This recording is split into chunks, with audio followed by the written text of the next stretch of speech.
जय हिंद दोस्तों। मैं निकेत कुमार इजी वे के यूट्यूब चैनल पे आपका स्वागत करता हूँ। कैसे हैं आप लोग? उम्मीद करता हूँ बढ़िया होंगे और सारी चीज़ें अच्छी चल रही हो। जैसा कि जिन भाई लोगों ने हमारे पहले वाली वीडियोस देखा है उन्हें पता है कि हमने जो अभी रीडिंग की प्रैक्टिस सीरीज स्टार्ट की है ये एलपी की प्रीवियस ईयर क्वेश्चंस हैं। और आज का जो पेपर है वो 14 अगस्त 2018 का पेपर है। मैं सेशन स्टार्ट करने से पहले कुछ बातें आपसे बोलना चाहूँगा।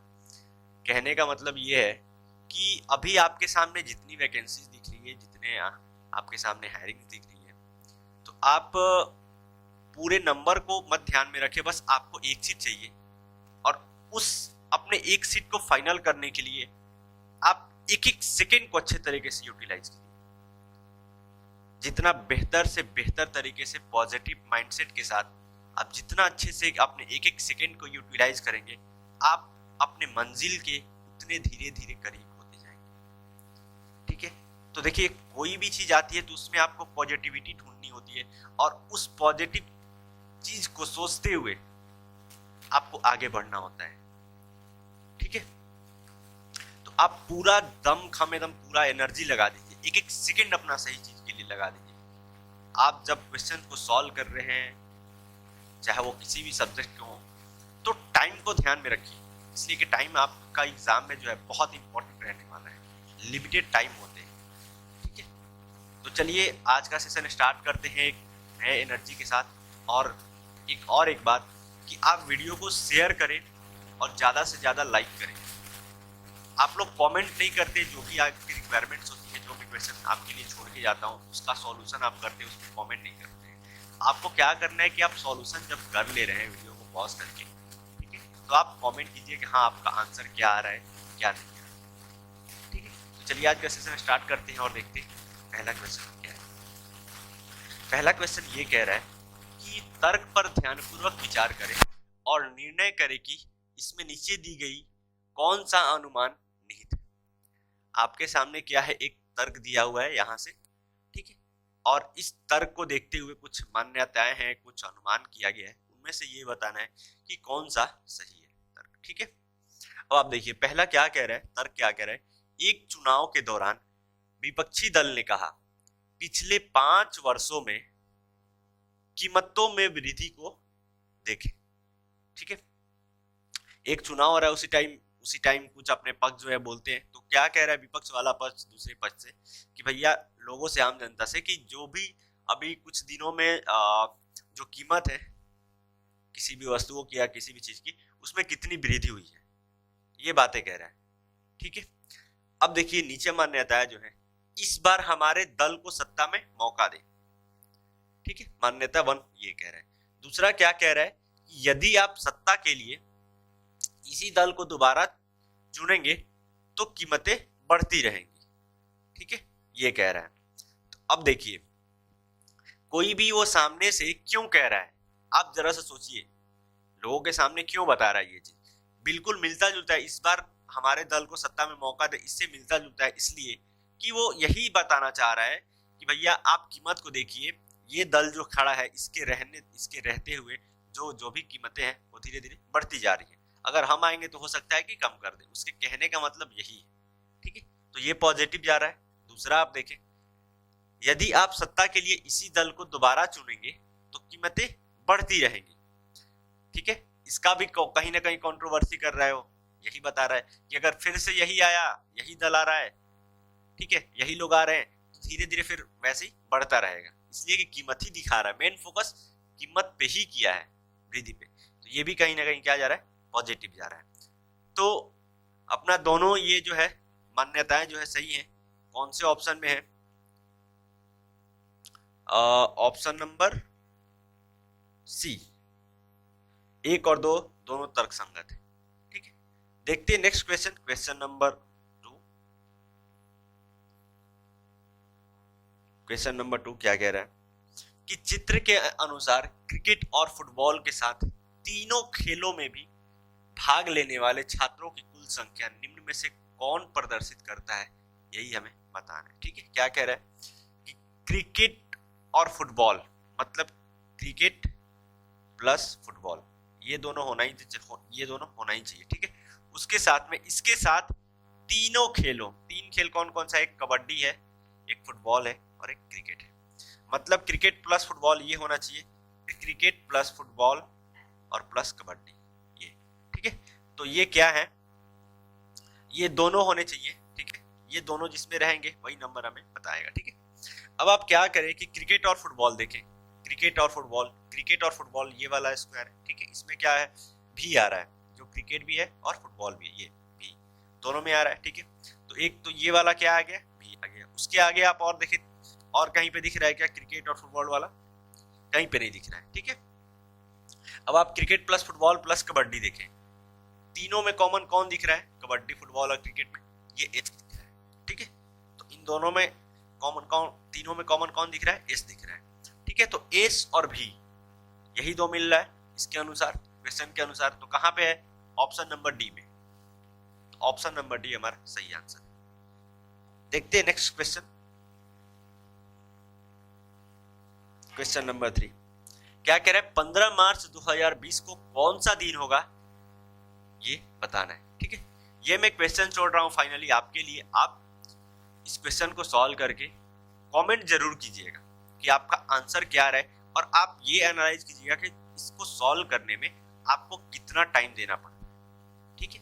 तो देखते हैं अगला क्वेश्चन, क्वेश्चन नंबर 3 मैं फाइनली छोड़ रहा हूं आपके लिए। क्वेश्चन नंबर 4, क्वेश्चन नंबर 4 क्या कह रहा है कि नीचे दिए गए विकल्पों में से संबंधित शब्द का चयन करें। आपके सामने ये शब्द दिए गए हैं, क्या दिया हुआ है, परिवहन और माल, ठीक है। तो इसका रिलेशन जिस तरीके से है वैसे ही बैंक और इसका रिलेशन किस तरीके से होगा यही हमें बताना है।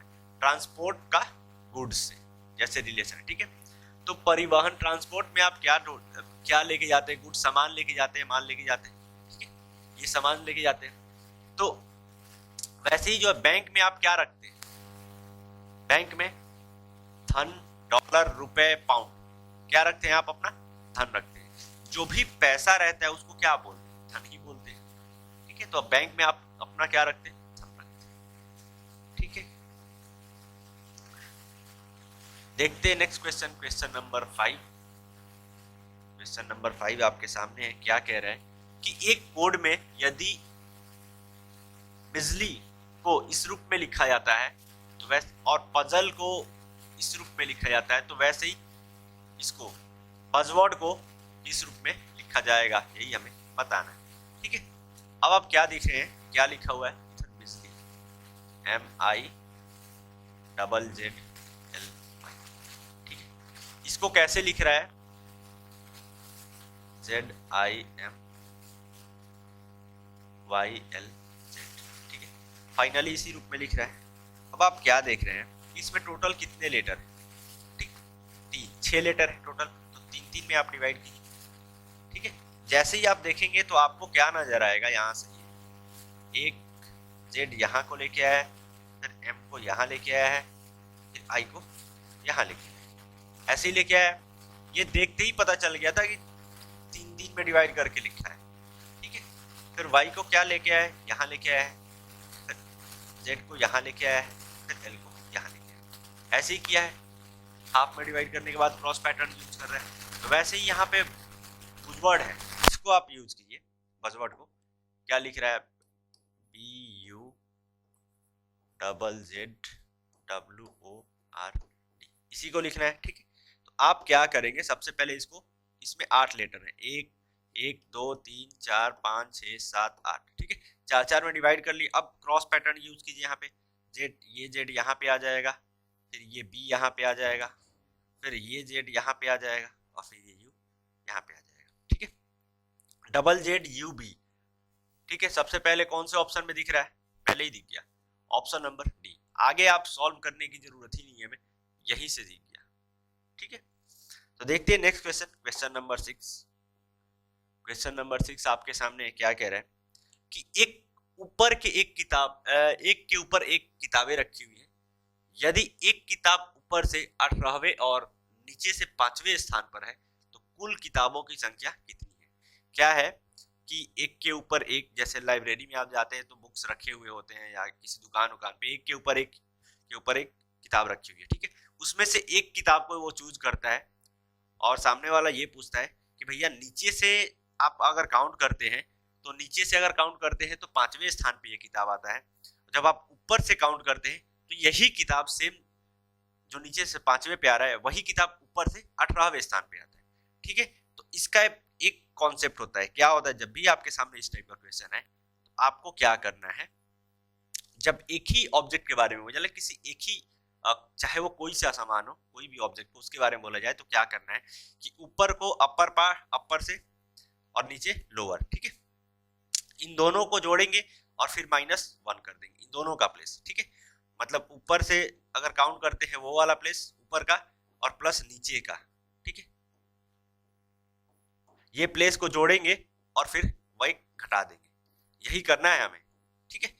तो ऊपर से कितना है, ऊपर से है 18वां प्लेस पे, ठीक है, नीचे से कितना है 5वें प्लेस पे, ठीक है, और फिर आपको एक घटाना है। तो 18 5 23 और 23 में से आप एक घटाते हैं तो आपको क्या मिलता है 22। कौन से ऑप्शन में आपको दिख रहा है, option number B, option number B अपना सही आंसर है। देखते हैं next question, question number 7। Question number 7 क्या कह रहा है, यदि शब्द यूनिवर्सल के अक्षरों के वर्णमाला क्रम में लगाया जाता है और इस क्रम में प्रत्येक अक्षर के लिए बाएं ओर से उनके स्थान के अनुसार 1 2 3 4 का संख्यात्मक मूल्य निर्धारित किया जाता है, तो व्यंजनों कॉन्सोनेंट के स्थानों का संख्यात्मक मूल्यों का जोड़ कितना होगा, यही हमें बताना है। बढ़िया सवाल है, आप जब मैं बता रहा हूं उतनी देर में आप खुद से सॉल्व करते रहिए, ठीक है। फिर देखिए क्या होता है यूनिवर्सल। अब सबसे पहले अंग्रेजी वर्णमाला में जो अल्फाबेट में आते हैं, मतलब ABCD प्रॉपर ऐसे इस तरीके से, पहले उसमें प्लेसेस के अनुसार इनको सजाइए। जैसे पहले क्या आता है, पहले A आता है, उसके बाद इसमें क्या आएगा A के बाद आएगा E, ठीक है, उसके बाद इसमें क्या आएगा I, उसके बाद क्या आएगा, फिर L आएगा, उसके बाद क्या आएगा L के बाद फिर आप बोलेंगे N आएगा, ठीक है, N के बाद क्या आएगा, N के बाद आप बोलेंगे ये कि R आएगा, ठीक है, उसके बाद S आएगा, उसके बाद U आएगा, ठीक है, कंप्लीट हो गया। अब आप 1 2 नंबर इसको नंबरिंग कीजिए, ठीक है, 1 2 3 4 5 6 7 8, ठीक है, नंबरिंग आपने कर लिया। अब क्या बोला है, व्यंजनों, जो व्यंजन का नंबर आता है उसका संख्यात्मक मान को आपको जोड़ के बताना है। A है क्या है, ये वॉवेल है, भी है, ठीक है, E भी क्या है, ये वॉवेल है, I भी क्या है, वॉवेल है, स्वर है, L क्या है, ये कॉन्सोनेंट है, व्यंजन है, N क्या है, ये भी कॉन्सोनेंट है, R भी कॉन्सोनेंट है और S भी कॉन्सोनेंट है, U क्या है, U भी क्या है, वॉवेल है, ठीक है। तो कौन कौन सा, ये 4 + 5 + 6 + 7 ऐड कर लीजिए, 5 4 9 9 6 15 15 और 7 22। कौन से ऑप्शन में आपको दिख रहा है, option number B, option number B अपना सही आंसर है, ठीक है। उम्मीद करता हूं ये क्वेश्चन आपको समझ में आया होगा, बढ़िया सवाल था, सोचना था आपको। देखते हैं क्वेश्चन नंबर 8 क्या कह रहा है, नीचे दिए गए चित्र में कितने त्रिभुज हैं वो आपको बताना है, ठीक है, नंबर ऑफ ट्रायंगल्स इसमें कितने हैं यही हमें बताना है, ठीक है। अब आप काउंट करिए, ठीक है, इसमें आप फिगर को आप देखते हैं तो एक बेस फिगर आपको नजर आएगा, क्या, इस टाइप का फिगर इसमें एक यूज किया गया है, जैसे ये बेस फिगर, ठीक है, इस टाइप का बेस फिगर। तो बेस इस टाइप के फिगर में नंबर ऑफ ट्रायंगल्स कैसे काउंट करते हैं, तो सबसे पहले इंडिविजुअली आप एक एक करके नंबर लिख लीजिए, एक त्रिभुज ये 2 3, उसके बाद क्या कर देंगे, सबको आप ऐड कर देंगे, 1 + 2 + 3 ऐड करेंगे तो 3 2 5 1 6, इस तरीके से मिल रहा है। वैसे ही बेस फिगर वाले, मतलब इस टाइप का जब भी बेस फिगर मिले वहीं से भी, तो नंबर ऑफ ट्रायंगल्स इस टाइप के फिगर में ऐसे ही काउंट करते हैं, ठीक है। अब आप इस फिगर को देखिए, फिगर को देख रहे हैं तो सबसे पहले जो आपको इंडिविजुअल आप काउंट कर सकते हैं वैसे काउंट कर लीजिए, ठीक है, जैसे एक ये, ठीक है, 1, फिर यहां से ये 2, फिर एक नीचे बड़ा वाला ये पूरा, ठीक है, 1 + 1 + 1, 3 ऐसे काउंट हो गए। फिर आप इस बेस फिगर को पकड़िए, यहां से ये वाला, आपको यहाँ पे एक बेस फिगर दिख रहा है इसमें जो मैंने आपको बताया है ऐसे, ठीक है, इस बेस फिगर को पकड़िए। आप जैसे ही इस बेस फिगर को पकड़ेंगे तो आपको क्या दिख रहा है, 1 2 3 नंबर काउंट करेंगे तो 3 2 5 और 1 6, 6 यहाँ से आपको मिल गए। फिर आप ऐसे ही इस वाले बेस फिगर को पकड़िए यहाँ से, तो इसमें कितने हैं 1 2, ठीक है, तो 1 2 और 3, यहाँ पे 3। फिर इस साइड भी आपको उसी तरीके से एक फिगर दिख रहा है, देखिए इस साइड, यहाँ से इस साइड भी आपको उसी तरीके से दिख रहा है, एक ये और एक 2, तो यहाँ से 3 आपको मिल जाते हैं, ठीक है। और कुछ बच रहा है क्या, और आप अगर आप और काउंट करते हैं, ये वाला फिगर आपने नहीं काउंट किया, ये वाला खाली जो ट्रायंगल, एक ये हो गया और एक ये हो गया, ठीक है, 2 आपको मिल जाते हैं यहाँ से, ठीक है। और कुछ बच रहा है, और एक बच रहा है, आप ध्यान से देखेंगे तो आपको क्या बच रहा है, आपने इस वाले प्रॉपर ये यहाँ से लेके यहाँ तक इस वाले ट्रायंगल को आपने काउंट नहीं किया है, ये ऐसे, तो एक ये हो गया, और कहीं पे बच रहा है, और देखेंगे आप तो कहीं नहीं बचेगा। अब आप काउंट कर लेंगे कितना है, 3 6 3 9 3 12 3 15 2 17 1 18, कितना आ रहा है 18, कौन से है ऑप्शन नंबर में, ऑप्शन नंबर बी, ठीक है। तो एग्जाम में आपको क्या करना है, एग्जाम में इस तरीके से आपको सर्कल नहीं करना है, आपको बस फिगर को देखते हुए बस देख के विजुअलाइज करके और नंबर लिख के ऐड कर देना है, ठीक है, मन में सोचना है, ये तो लिखने वाली बात ही नहीं है, मतलब पेन उठाने वाली बात, मैंने आपको समझाने के लिए इस तरीके से ब्रीफ किया है, ठीक है। देखते हैं next question, question number 9। Question number 9 आपके सामने है, क्या कह रहे हैं कि उस विकल्प का चयन करें जो दिखाई देता है जब निम्न पारदर्शी पन्ने को आप बिंदु रेखा पर मोड़ा जाता है। जब इस फिगर, ये क्या है आपके सामने, ये पेपर है, पेपर फोल्डिंग वाला क्वेश्चन है, और इसको जब आप फोल्ड करते हैं उस तरीके से, ठीक है, इसलिए कि सारे ऑप्शन में जो है बिंदु उसी तरीके से दिए, जब आप फोल्ड करते हैं तो कौन सा फिगर बनेगा वही हमें बताना है। ऑप्शन सॉरी यहाँ पे नहीं लिखा है, ये ऑप्शन ये 1 है, ये फिगर 2 है, ये 3 है और ये 4 है, ठीक है, नहीं ऊपर लिखा हुआ है, तो ये कौन सा ये बनेगा ये आपको बताना है, ठीक है, यही है। अब आप देखिए, जब आप फिगर को फोल्ड करेंगे, फोल्ड इस तरीके से हो रहा है, फोल्ड ये वाला पार्ट इधर आ रहा है, ठीक है, ऐसे ही हो रहा है, तो कांस्टेंट पार्ट कौन सा रह रहा है, ये वाला जो पार्ट है ये क्या रह रहा है, ये कांस्टेंट रह रहा है, ठीक है, ये कांस्टेंट रह रहा है। तो मैंने क्या आपको बताया है कि जब भी पेपर फोल्डिंग वाला क्वेश्चन है तो कांस्टेंट पार्ट कांस्टेंट ही रहना चाहिए, उसमें तो कुछ चेंजेज आएगा नहीं, जो मोड़ा जाता है उसमें चेंजेज आता है, और चेंजेस क्या आएगा, जो राइट वाला पार्ट है वो लेफ्ट में चला जाएगा, और जो लेफ्ट वाला पार्ट है वो कहाँ आ जाएगा, राइट में आ जाएगा, ऐसे ही चेंजेस आते हैं, ठीक है। तो अब देखिए कांस्टेंट वाला पार्ट क्या है, कांस्टेंट वाला पार्ट ये है, तो ये वैसे ही रहेगा, उनका डायरेक्शन किधर की ओर है, ऊपर की तरफ, इसमें है क्या, इसमें चलिए है इस वाले में। अब देखिए इसका डायरेक्शन किधर है, नीचे की तरफ, इसको फोल्ड करेंगे तो डायरेक्शन इसका नीचे ही रहेगा, ऊपर नीचे में तो कुछ नहीं आने हैं, ठीक है, तो इसमें सब में क्या है, ऊपर डायरेक्शन जा रहा है, तो ऑप्शन नंबर ए ऐसे ही गलत हो जाएगा। और इस वाले में देखेंगे तो सारे नीचे आ रहे हैं, जबकि उधर कांस्टेंट वाला पार्ट ऊपर है, ये भी गलत हो जाएगा।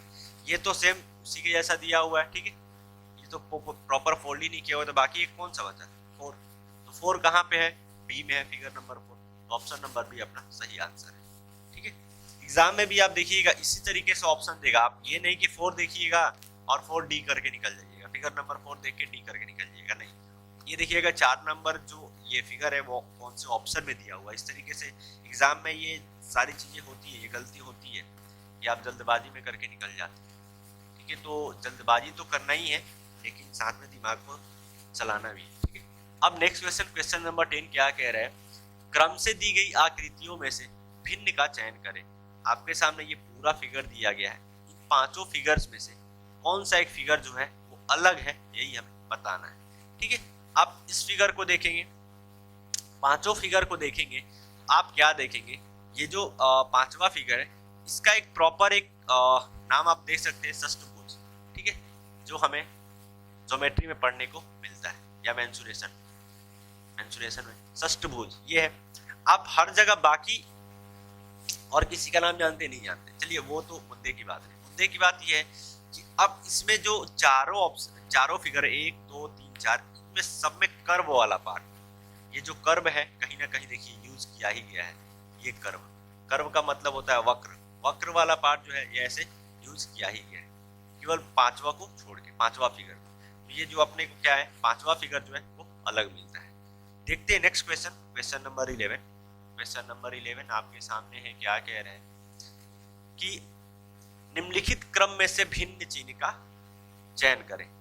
ये 5 है इस फिगर में, कुछ ये सारे अल्फाबेट्स हैं, इनमें से कौन एक अलग है ये हमें बताना है। ठीक है, आप क्या देखते हैं, जैसे ही आप देखेंगे तो कुछ इसमें कॉमन दिखेंगे, वॉवेल ओ यू ई और आई, ये चारों क्या है, ये स्वर हैं, स्वर हैं, इनको वॉवेल बोलते हैं। ठीक है, यही बोलते हैं, ये चारों आपको दिखते हैं। लेकिन टी, टी आपको क्या दिख रहा है, ये दिख रहा है कॉन्सोनेंट। ठीक है, कॉन्सोनेंट इसको व्यंजन बोलते हैं। ठीक है, यही टी दिख रहा है, यही बस अलग दिख रहा है। बाकी 1 2 3 और 4 ये क्या है, ये आपको वॉवेल दिख रहे हैं, और टी मतलब फिगर नंबर 4 यही आपको अलग दिख रहा है कॉन्सोनेंट। तो यही अपना जो 4 नंबर फिगर है यही अलग है, 4 नंबर फिगर आंसर हो जाएगा। देखते हैं नेक्स्ट क्वेश्चन, क्वेश्चन नंबर 12 क्या कह रहे हैं, दिए गए कथन को सही मानिए और निर्णय कीजिए कि कौन सा निष्कर्ष कथन में दी गई जानकारियों का तार्किक रूप से अनुसरण करता है, यही हमें बताना है। आपके सामने ये कथन है, कथन क्या कह रहे हैं, कथन को ध्यान से पढ़ेंगे। परिवाहकों द्वारा हड़ताल के कारण, यहाँ पे कारण नहीं है, कारण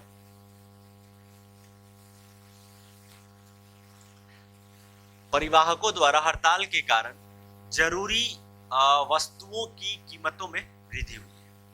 ठीक है, परिवाहकों मतलब चालकों जो ट्रांसपोर्ट वगैरह होते हैं, उनकी वजह से क्या है, उन्होंने क्या किया है, ट्रांसपोर्टेशन वालों ने हड़ताल कर दिया है।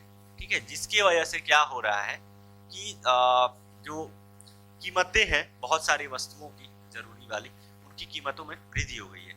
अब निष्कर्ष क्या दिया हुआ है, निष्कर्ष को ध्यान से देखिए आप। आवश्यक वस्तुओं के परिवहन के लिए सरकार को अपने वाहन खरीदने चाहिए। इसका मतलब ये हो गया, आप जरा से ये सोचिए, ये सही नहीं जाएगा। क्यों नहीं जाएगा, ये वाला निष्कर्ष गलत है। क्यों नहीं, मतलब क्यों गलत है, ये मैं आपको बता रहा हूँ कि कोई भी चीज, अगर कोई भी अधिकारी जैसे होते हैं, जैसे टीचर ही होते हैं, टीचर जैसे देखते होंगे कि टीचर की हर तरीके की मांग आपको आती है। ठीक है, तो जैसे ही टीचर मांग करते हैं कि हमारी सैलरी बढ़ाओ, ठीक है, तो सरकार क्या करते हैं, उन सारे टीचर्स को हटा के और फिर नए टीचर लेके आते हैं। ऐसा तो नहीं होता है, उनकी कहीं ना कहीं मांग रखे जाते हैं, कुछ ना कुछ सैलरी बढ़ाई जाती है, उनकी नौकरी तो नहीं जाती। वैसे ही सेम यहाँ पे है कि क्या है कि जो परिवाहक मांग कर रहे हैं, तो उनके मांग को आप पूरा कीजिए। ठीक है, 100% मत पूरा कीजिए, कुछ तो पूरा कीजिए। 100 रुपए बढ़ाने के लिए बोल रहे हैं, आप 20 रुपए बढ़ाइए, 20% ही पूरा कीजिए। तो आप पूरा, तो गवर्नमेंट तो गाड़ी नहीं खरीदेगी। ठीक है, तो इसलिए ये गलत है। दूसरा वाला पढ़ेंगे, हड़ताल को बंद करवाने के लिए सरकार को परिवाहकों के साथ मोलतोल करना चाहिए। बिल्कुल सही है, मोलतोल करना चाहिए। जो मैंने आपको बताया कि चलिए 100% नहीं कीजिए, थोड़ा सा ऊपर नीचे आप कर सकते, लेकिन हमारे मांग को सुनिए, यही डेफिनेटली सरकार को करना चाहिए। तो कौन सा ऑप्शन, कौन सा अनुसरण करता है, केवल निष्कर्ष 2 अनुसरण करता है। ठीक है, उम्मीद करता हूँ ये तर्क आपको समझ में आया होगा बढ़िया से। देखते हैं क्वेश्चन नंबर 13 क्या कह रहे हैं कि निम्नलिखित श्रृंखला में प्रश्न चिन्ह द्वारा दर्शाए गए अनुसार एक अक्षर अनुपस्थित है, दिए गए विकल्पों में से अनुपस्थित अक्षर का चयन करें। आपके सामने क्या है, यहाँ पे जो अल्फाबेट्स दिए हुए हैं, तो इसमें व्हाट के प्लेस पे क्या आएगा, यही हमें बताना है। तो मैंने आपको क्या बताया कि जब भी आपके सामने अल्फाबेट वाले क्वेश्चन आते हैं, तो अल्फाबेट का प्लेस क्या होता है, सबसे पहले वो आपके दिमाग में आना चाहिए, और उस अल्फाबेट के प्लेस के अनुसार हम लोग क्वेश्चन को सॉल्व करते हैं, तेजी से होता है। जैसे ई का प्लेस क्या आता है, 5वें प्लेस पे आता है, जे 10वें प्लेस पे आता है, ओ 15वें प्लेस पे आता है, टी 20वें प्लेस पे आता है, और यही वर्ड पे हमें बताना है। ठीक है, अब ये देखिए नंबर में चेंज हो गया, कितना इजी हो जाएगा। जैसे 5 से 10 पे गया है, मतलब 5 बढ़ा के, फिर 10 से 15 पे गया है, मतलब 5 बढ़ा के लिखा है, फिर 15 से 20 पे गया है, फिर 5 बढ़ा के, तो फिर 5 बढ़ाएगा, 20 पे कितना पे जाएगा, 25 पे, 25 पे, और 25 किसका होता है, 25 होता है कौन से ऑप्शन में, ऑप्शन नंबर में। देखिए अल्फाबेट का जो प्लेस याद करने का सबसे शॉर्ट ट्रिक क्या है, आप इजोटी इसको याद कर लीजिए, इनका प्लेस आप याद कर लेंगे ना, आपको बहुत तरीके से अल्फाबेट का प्लेस याद है। ठीक है, जैसे ई का 5 होता है, फिर 10 15 20, और फिर वाई का क्या होता है 25। यही 5, 10, 15, 20, 25, इसी का प्लेस आपको याद करना। ये आप याद जैसे ये हो जाएगा तो आगे बढ़ा के इससे कितना बढ़ रहा है, जैसे एच पूछ दिया, आपको पता है कि 5वें प्लेस पे क्या आता है, ई आता है, ई के बाद एच आता है, ठीक है, ई के बाद क्या आता है, एफ जी एच। आप देख लिए बस 3 बढ़ा रहा है तो 5 3 8 हो जाएगा, वैसे ही आपको कर लेना। तो वो जोटी वाला जो कॉन्सेप्ट है ना वो आप याद करें। देखते हैं क्वेश्चन नंबर 14 क्या कह रहा है। 1 जनवरी 2018 को सोमवार था, तो इसमें से किस वर्ष में नए वर्ष की शुरुआत सोमवार को ही होगी। बहुत बढ़िया सवाल है, मजेदार सवाल है, आप इसको खुद से सॉल्व कीजिए, आपको अच्छा लगेगा, ठीक है। क्या कह रहा है, 1 जनवरी 2018 को सोमवार था। अब फिर पूछ रहा है कि फिर कौन सा ऐसा साल आएगा, चारों ऑप्शंस में से कौन सा ऐसा साल आएगा जिसके बाद फिर आपको क्या मिलना चाहिए, उस साल में जो 1 जनवरी आएगा उसका भी साल क्या होगा, फिर से सोमवार ही होगा, ठीक है, ये हमें बताना है।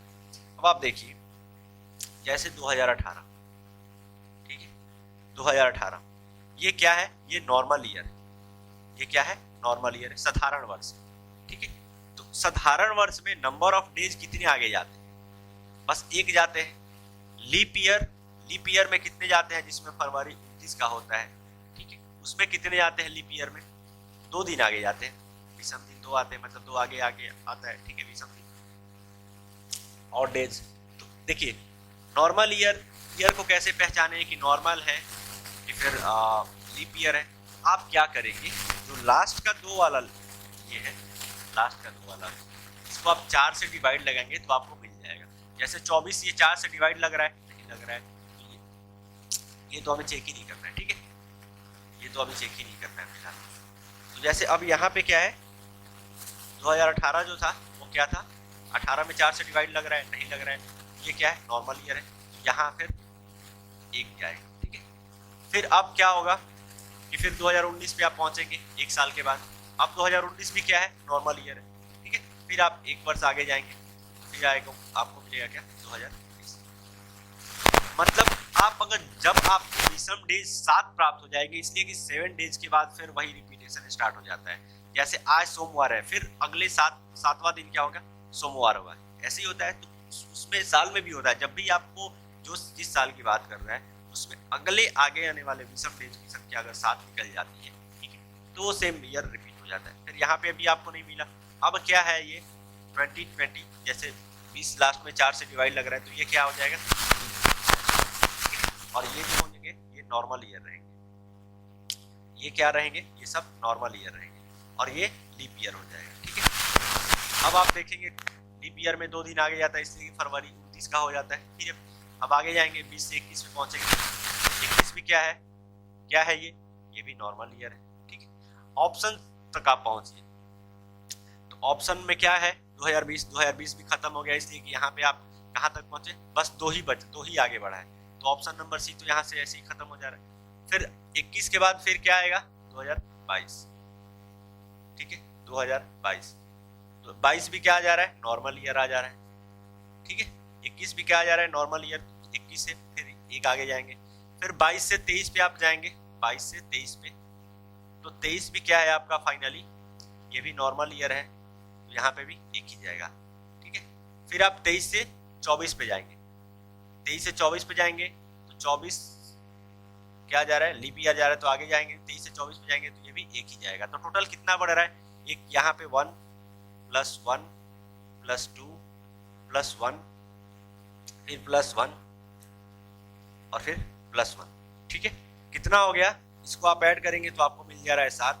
तो वही विषम डेज कैसे काउंट करते हैं, आप 7 से डिवाइड लगाएंगे तो कट जा रहा है, तो रिमाइंडर 0 आ रहा है, यहाँ पे 0 आ रहा है, एक भी नहीं बच रहा है। तो नंबर ऑफ विषम डेज हमें क्या मिल गया, 2024 में फाइनली आके हमारा क्या मिल गया, विषम मिल गया, ठीक है, 2024 में।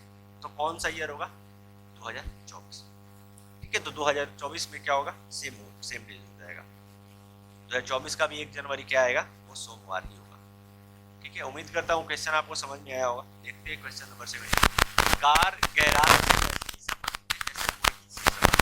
ठीक है, कार का जो गैराज से रिलेशन है वही हमें इसका रिलेशन बताना है। कार को आप कहाँ रखते हैं, कार को आप पता है कि गैराज में रखते हैं, ठीक है, कार को कहाँ रखते हैं, गैराज में रखते हैं। वैसे मुर्गी कहाँ रहती है, पिंजड़े में रहती है, पहले ही ऑप्शन मिल जा रहा है अपने को। झोपड़े में तो रहती नहीं है, कुत्तों के घर में तो रहती नहीं है, उसको कैनल बोला जाता है।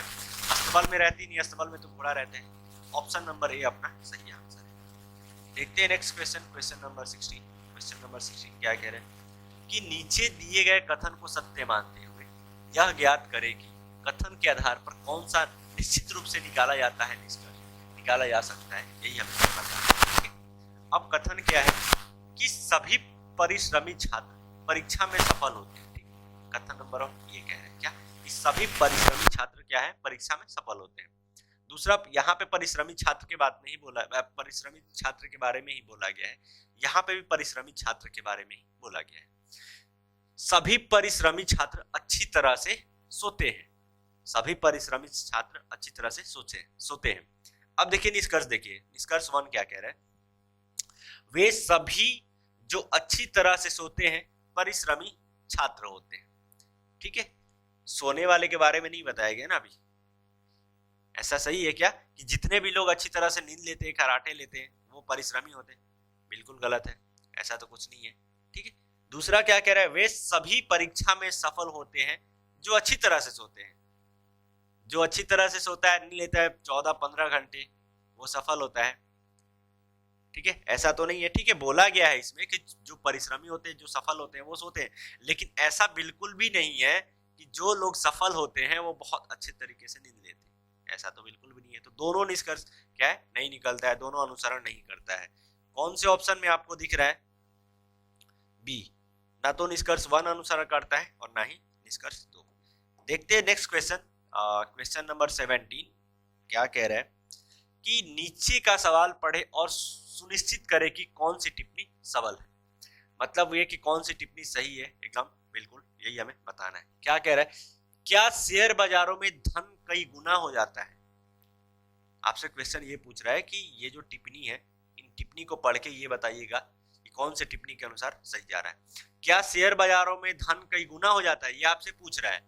अब बताइए इधर टिप्पणी, हाँ शेयर बाजारों में धन कई गुना हो जाता है, ऐसा सही है। शेयर मार्केट जो आप इस टाइम देख रहे हैं, स्टॉक मार्केट का जो देखते हैं, जहां पे शेयर परचेजेस किए जाते हैं स्टॉक एक्सचेंज पे, Bombay stock exchange, national stock exchange, ये सारी चीजें आप सुनते होंगे। तो वहां पे जो शेयर में लोग जो पैसा लगाते हैं वो बहुत कई गुना हो जाता है? बिल्कुल भी नहीं। अगर ऐसा होता है तो सारे लोग वहीं पे वही काम करना स्टार्ट कर देंगे, वहां पे बहुत रिस्क होता है। ठीक है, दूसरा आप ये पढ़िए टिप्पणी क्या कह रहे हैं, नहीं शेयर बाजारों में निवेश बाजार जोखिम के अधीन है। बिल्कुल सही जा रहा है, ये आप अक्सर सुनते होंगे। म्यूचुअल फंड यहाँ पे भी शेयर मार्केट में ही लगता है, तो ये म्यूचुअल फंड ये जोखिम के अधीन है, आप पैसा लगाते हैं तो ये स्टेटमेंट बहुत आप टीवी में देखते होंगे, ऐड में। तो केवल दूसरा वाला टिप्पणी जो है सही है। तो कौन से ऑप्शन में आपको दिख रहा है टिप्पणी 2 सबल है? Option number A. ठीक है, देखते हैं नेक्स्ट क्वेश्चन, क्वेश्चन नंबर 18 आपके सामने है। क्या कह रहा है, उस उत्तर चित्रों में से सही विकल्प का चयन करें जो प्रश्न चित्र में श्रृंखला पूरी करे। ठीक है, आपके सामने ये फिगर है।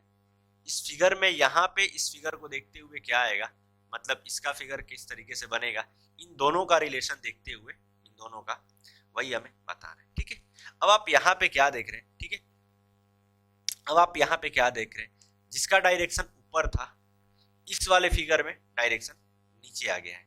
यहाँ पे डायरेक्शन नीचे था, इस वाले फिगर में क्या किया गया है, ऊपर कर दिया गया। इसका डायरेक्शन नीचे था, इसमें क्या कर दिया गया, ऊपर कर दिया गया। आप इसी चीज को पकड़ लिए, जिसका डायरेक्शन ऊपर जा रहा है उसका नीचे कर दे रहा है। आप इस वाले फिगर में पकड़िए, इसका डायरेक्शन कहाँ आ रहा है, नीचे आ रहा है, तो इस वाले फिगर में क्या होगा, ऊपर हो जाएगा। सबसे पहले आप ये इस चीज को देखिए, ऑप्शन इस वाले फिगर में भी नहीं दिख रहा है आपको, इस वाले फिगर में भी आपको नहीं दिख रहा है, इस वाले फिगर में भी आपको नहीं दिख रहा है, इसमें तो नीचे ही है, बस ऊपर एक ही में दिख रहा है, फिगर नंबर 3। ठीक है, तो बस वही सही है। देखते हैं next question, question number 19। Question number 19 क्या कह रहा है, निम्नलिखित में से कौन सा विकल्प दिए गए चित्र के सही दर्पण को दर्शाता है? ठीक है, कौन सा विकल्प, जो आपके सामने ये स्माइल का दर्पण प्रतिबिंब क्या बनेगा, यही हमें बताना है। ठीक है, सबसे पहले देखिए, बहुत ट्रिकी क्वेश्चन है, इसको हल्के में मत लीजिएगा। ठीक है, इसमें आपको ये नहीं बताया गया कि दर्पण कैसे रखा हुआ है। ठीक है, देखिए आप देखेंगे तो मजा आएगा आपको। ये स्माइल अच्छा लगेगा। ये स्माइल लिखा हुआ है, ठीक है, इसको यहाँ पे मैं लिख देता हूँ, ये स्माइल इस तरीके से लिखा हुआ है। अब दर्पण दो तरीके से रखा जा सकता है, ठीक है, एक तो दर्पण नीचे भी रखा जा सकता है, ठीक है, या हो सकता है कि दर्पण इधर रख ले। यही दो कंडीशन में आपको दर्पण आपके सामने रखा जाएगा। लेकिन हमें क्वेश्चन में तो बोला नहीं गया है कि भैया हम नीचे रखे हैं कि साइड में रखे हैं, ऐसा कुछ भी नहीं बोले हैं। अब आप ऑप्शन को देखिए, ऑप्शन को देखेंगे तो इसमें क्या होगा, इस वाले मिरर में क्या होगा, इस वाले मिरर में यही होगा कि जो राइट है वो लेफ्ट में कन्वर्ट हो जाएगा और जो लेफ्ट वाला पार्ट है वो किधर कन्वर्ट हो जाएगा, वो राइट में कन्वर्ट हो जाएगा। यही चीज होगा। इसमें क्या होगा, जो अपर पार्ट है, जो अपर वाला पार्ट है वो लोअर पार्ट में कन्वर्ट हो जाएगा और जो लोअर वाला पार्ट है वो अपर पार्ट में कन्वर्ट हो जाएगा। मतलब ये कि जो ऊपर वाला है, जो ऊपर वाला है वो नीचे आ जाएगा, ठीक है, और जो नीचे है वो ऊपर चला जाएगा, ठीक है। इस वाले दर्पण में यही होगा, ठीक है, फाइनली यही होने वाला है। अब आप देखिए ऑप्शन को देखिए, पहले वाले ऑप्शन में क्या है लिख रहा है, पहले वाले ऑप्शन में ई बन रहा है, यानी कि सेम टू सेम जहां पे प्लेस है वही रहेगा, ठीक है। तो यहाँ पे ई ऐसे ही बनेगा, एकदम बिल्कुल प्लेस ऐसे ही रहेगा, ठीक है। तो ई बिल्कुल सही जा रहा है। फिर उसके बाद क्या आ रहा है, एल आ रहा है। तो देखिए एल नीचे, यहाँ पे कहाँ टर्न है, नीचे, तो फिर ऊपर फाइनली एल होगा। मैंने बोला है कि जो नीचे वाला पार्ट है वो कहाँ जा रहा है, ऊपर जा रहा है, बिल्कुल सही बनेगा। फिर आई, आई का तो जस का तस बनेगा, इसलिए कि इसमें कोई। फिर एम, इसका डायरेक्शन किसे है, नीचे की तरफ है, तो फिर ऊपर जाना ही जाना है, ऊपर बनेगा ही। फिर एस, एस का तो देखिए जो ऊपर है वो नीचे आ जाएगा। तो पहले ही ऑप्शन में अपने को सही मिल जा रहा है। अब आप इन सारे ऑप्शन को देखेंगे, बी, डी और सी, इसका क्या होगा, जो एस है, जो सबसे राइट वाला पार्ट है, जो सबसे लेफ्ट वाला पार्ट है वो राइट में जाएगा, एस। चलिए ये सारे ऑप्शन में आपने को देखने को मिल रहा है, ठीक है। लेकिन डायरेक्शन देखिए, इसका इस तरीके से है, इसका यू इस तरीके से बनेगा, तो इसमें आएगा वो इस तरीके से रहेगा, ठीक है। आप ऑप्शन नंबर सी में देखेंगे तो कहाँ मिल रहा है, इसी तरीके से मिल रहा है इसमें, तो ये गलत हो जाएगा। ऑप्शन नंबर डी में देखेंगे तो बिल्कुल एस लिखा है, तो ये गलत हो जाएगा, ठीक है। एस में आप देखिए, एस में आप देख रहे हैं तो इससे स्टार्ट कर रहा है, फिर ई से स्टार्ट होना चाहिए, ई से स्टार्ट होना चाहिए बिल्कुल। लेकिन आप ये वाला पार्ट देखेंगे इस वाले क्वेश्चन में, ये ई वाले में, तो आप एल बिल्कुल सही जा रहा है, इसमें भी सही जा रहा है, ठीक है, ई एल इधर आ रहा है।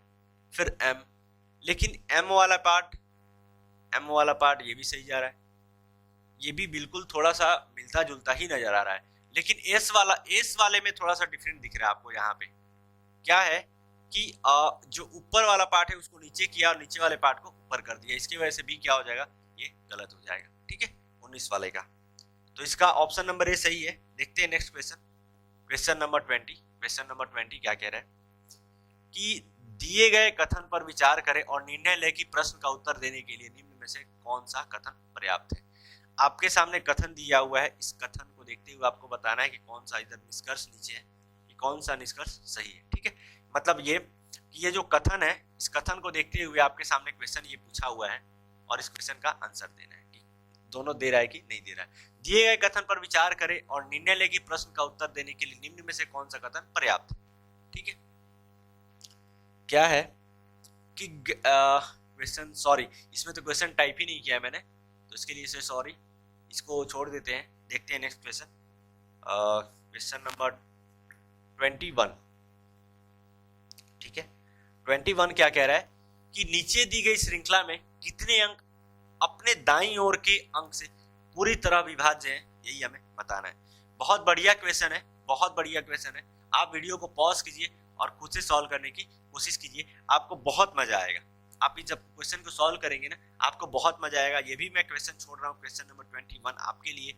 आप क्वेश्चन को सॉल्व कीजिएगा, आंसर इसका क्या होगा कमेंट सेक्शन में जरूर बताइएगा, ठीक है। तो चलिए आज का सेशन स्टार्ट होता है यहीं पे। आपको ये सेशन कैसा लगा, ठीक है, ज्यादा फास्ट लगा, स्लो लगा, जो भी आपके सजेशंस रहेंगे वो हमें कमेंट सेक्शन के थ्रू बताइए। और इजी वे यूट्यूब चैनल को सब्सक्राइब कीजिए, ज़्यादा से ज़्यादा शेयर कीजिए और साथ में बेल आइकन को भी प्रेस कर लीजिए ताकि जो भी आगे आने वाली वीडियोस है उसका नोटिफिकेशन आपको मिलता रहे। चलिए तो आज का सेशन रखते हैं यहीं पे और हमारे साथ वीडियो में बने रहने के लिए आपका बहुत बहुत धन्यवाद।